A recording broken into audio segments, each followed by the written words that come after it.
ఈరోజు మన రెసిపీ తాటి రొట్టె. దీన్ని ఎలా తయారు చేసుకుంటారో చూసేద్దాం.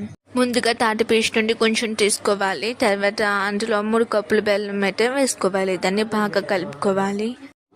అక్కడక్కడ పీచు అయితే ఉండిపోద్ది, దాన్ని మీరు తీసేసుకోండి. నెక్స్ట్ 3 కప్పుల ఇడ్లీ రవ్వ తీసుకోవాలి. దాన్ని బాగా కలుపుకోవాలి. అదేమిటో కానండి, పీచు తీయడం చాలా కష్టం అండి. మన పెద్దోళ్ళు ఉన్నారే, ఇలా అంటే అలా తీసేస్తారు.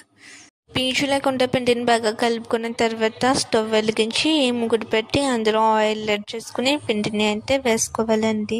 దాన్ని బాగా పేర్చుకోవాలి.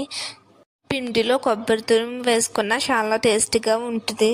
మా ఇంట్లో తాటి కొంచెం ఉంటే చాలండి. తాటి ఇడ్లీనో లేక తాటి గారెనో లేక తాటి రొట్టెనో ఏదో ఒకటి చేసుకుంటూనే ఉంటాం. ఇది 2 days అయినా పాడవదు.